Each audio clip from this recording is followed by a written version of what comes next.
What's up people, welcome back to channel Papa Uyu. Oke people, kali ini kita akan kedatangan artis R&B. Dia berkulit hitam, sering pakai kacamata hitam juga, karena rambutnya agak keriting, nggak botak kayak saya. Oke, tanpa basa-basi kita sambut Bang Bruno Mars dan Pak Anderson, ya kan? Halo. Ya, saya ini Bruno Mars dan ini teman saya. Halo, saya Anderson, Peter Anderson. Ya, Ya, apa kabar Pak? kabar saya sih selama ini baik-baik aja, sehat walafiat, alhamdulillah sehat. Ya, semuanya terkondisi, ya kan. Halo, Bapak Wuyu, gimana tuh kabarnya? Sehat-sehat aja nggak tuh? Iya, podcastnya makin keren aja. Kemarin saya lihat sama presiden itu tuh Rusia, terus sama presiden Rusia, sama presiden Rusia juga ya. Bang Bruno, itu keren loh kacamatanya, hitam, apalagi temennya itu, ya kan? Beli di mana bang kacamata? Kemarin sih saya beli kacamata di pasar pagi. Nah, saya pas lagi beli kacamata tuh ketemu Ian Kasela. Jadi pas yang Ian Kasela yang itu vokalisnya Raja. Januari aku berkenalan denganmu. Tuh yang kayak gitu lagunya. Terus saya bingung tuh pilih yang mana tuh kacamata yang bagus. Akhirnya si Bang Ian Kaselami pilihin saya, nih kacamata yang bagus buat lu nih, ya kan, eksotis, spilis, apa sih, ya pokoknya pantas dah saya pakai. Nah pas itu udah dah tuh, pas saya beli, saya bayar, Ian Kasela minta bayarin juga ke saya. Jadi saya bayarin dia juga dah kacamata, jadi beli 8 biji saya kacamatanya. Oh, nah oke, lupakanlah masalah kacamata. Jadi ini saya mau nanya kisi-kisi Bang Bruno sebagai penyanyi terkenal ya, yang sudah dapat penghargaan di mana-mana di belantika musik Indonesia. Apa sih kisi-kisi suksesnya itu, dari kecil belajar gimana, apa kehidupan waktu kecilnya itu gimana?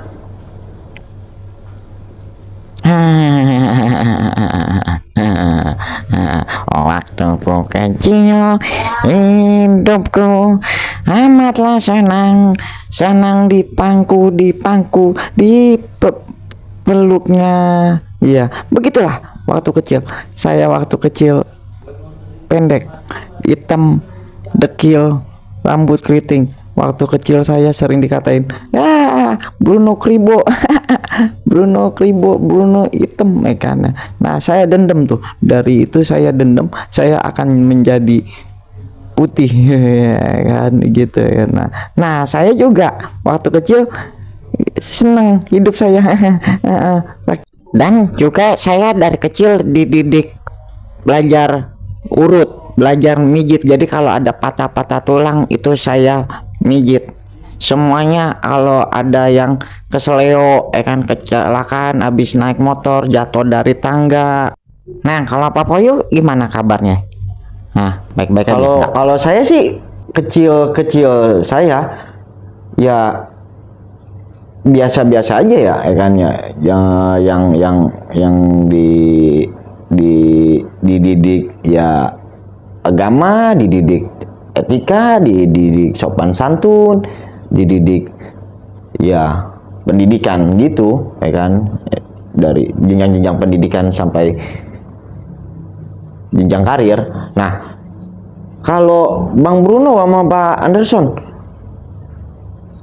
pendidikan pijet sama pendidikan menyanyi kan itu agak-agak perbedaannya langit dan bumi ya. Kenapa pijet sama nyanyi bisa menyatu gitu? Ini nih saya jelasin, kan seninya, kan strukturnya, semua ada, ya nih, udah gua aja yang jelasin, lu nggak bisa, lu masih amatir. Kalau gua udah sering mijitin, kan gue juga penyanyi, jadi penyanyi dan pijit, kan kang urut itu natural, kan semua ada simbiosisnya. Jadi kalau misalkan emang kita sering ngurutin orang kita sering ngurutin orang ke seleo, mayoritas tenggorokan kita akan jadi bagus tuh, kan. Jadi kalau misalkan seleo itu larinya ke tenggorokan karena sering kan mengelektribitaskan suatu ruang lingkup, yang kita harus buka dengan aura negatif, jadi kita akan tutup. Jadi suara sopran, suara minor, semuanya akan terelektribitaskan, semuanya harus mengkondisikan, semuanya yang harus kita perbaiki, ya perbaikilah. Oke. Untuk sering mijet, minum dulu Pak.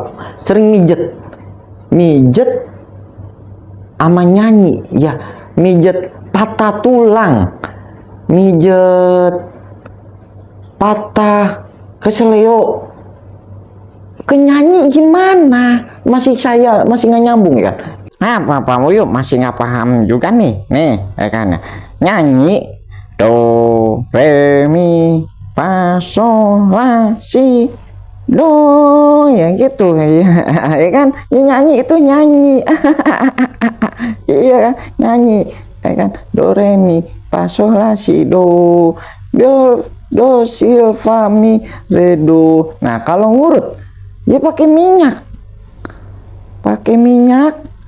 pakai apa ndak, pukul-pukul gitu ya kan. Nah terus kita urut-urut, pijit-pijit, elus-elus gitu. Sekarang ini aja Pak Wuyu nih, jangankan ngurut, patah tulang aja saya langsung bisa sembuhin. Orang patah tulang jalannya sengklep, encot, kan langsung nih gue pijit kayak gini doang, kan langsung dia bisa jalan, bisa lari, bisa loncat-loncat, bisa pakraw, kan. Kalau pakraw tuh yang salto-salto kayak gitu. Nah semuanya itu emang saya udah belajar semua di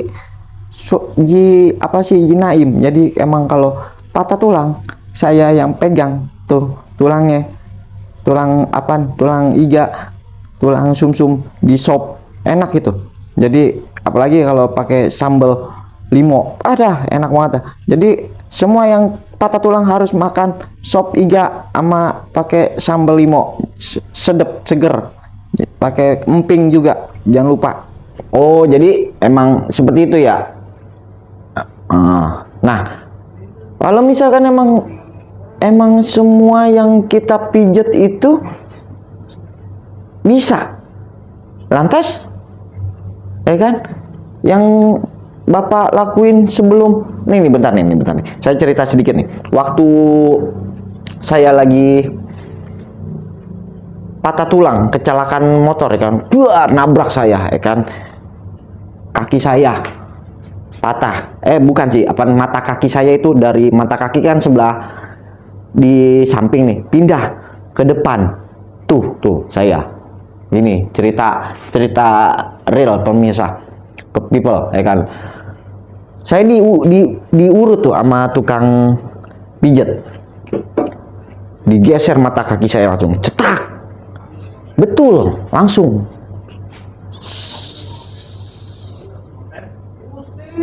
Kembali lagi mata kaki saya itu ke samping, tapi itu butuh proses, akan penyembuhan, akan recovery. Jadi butuh proses penyembuhan. Nah, latihan lagi buat stabilin lagi, ya kan?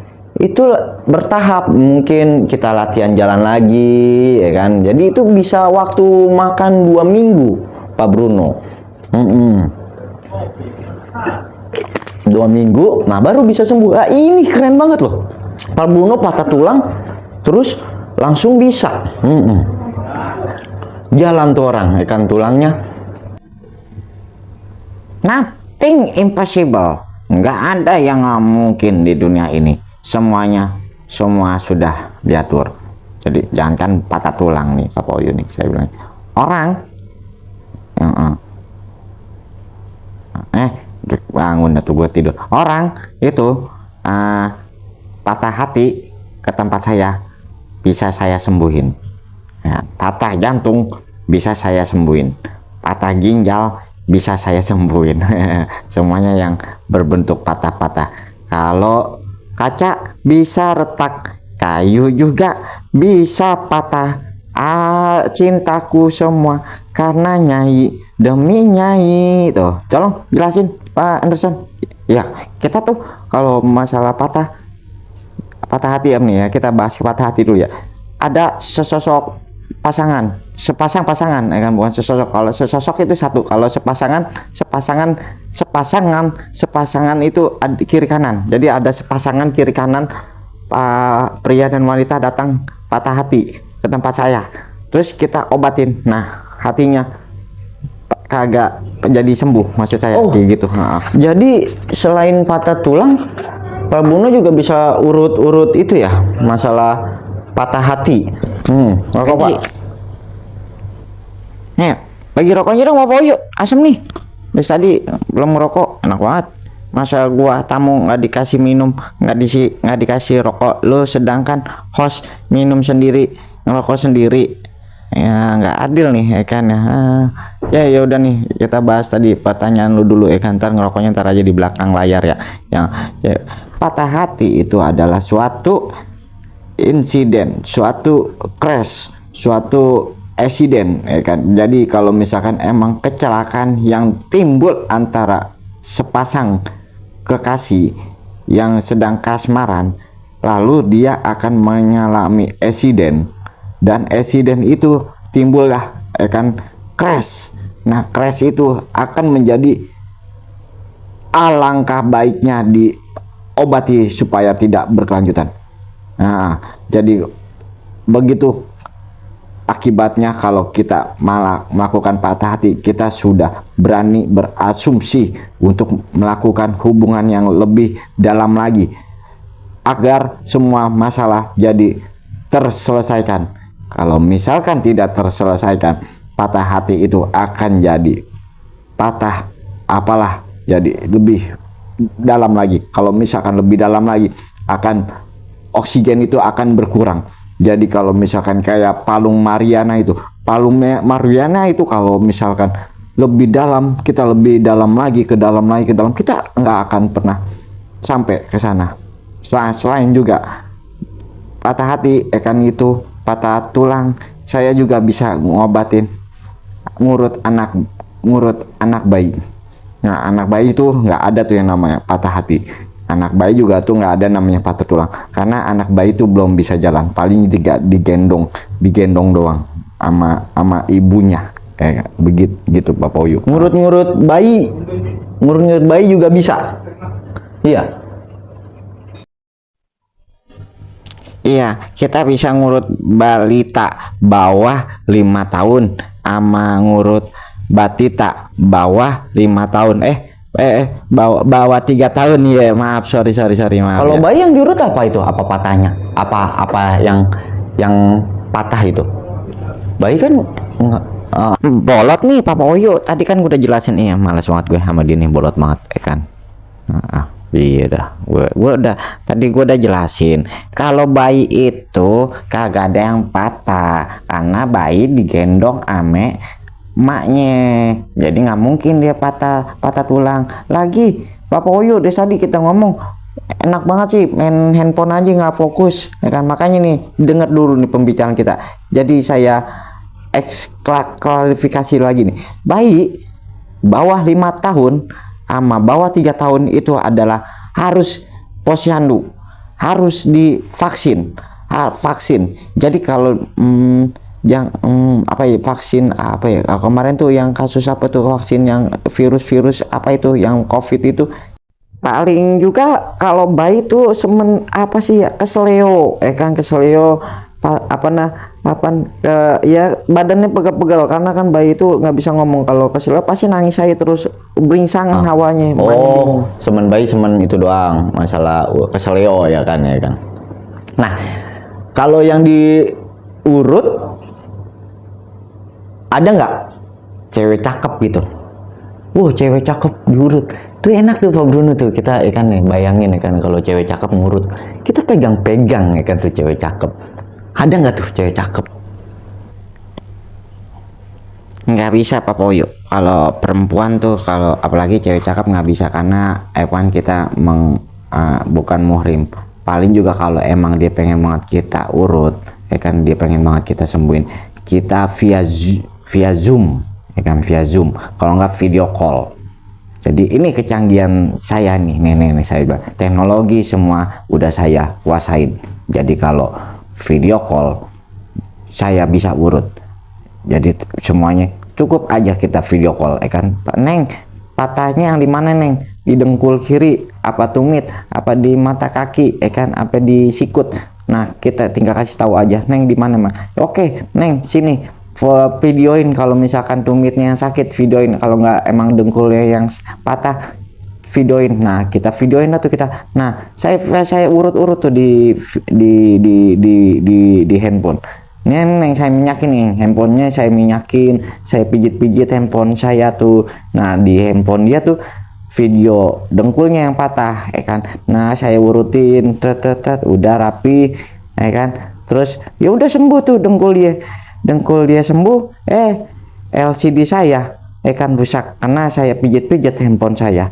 Udah rugi gue, ya kan. Gue ke Roxy dulu betulin tuh handphone. Aduh, mahal banget lagi LCD. Berapa ya? Oke, misalkan dapat perempuan, ya kan, cakep, diurut, wih enak, ya kan, ya gini, ya kan.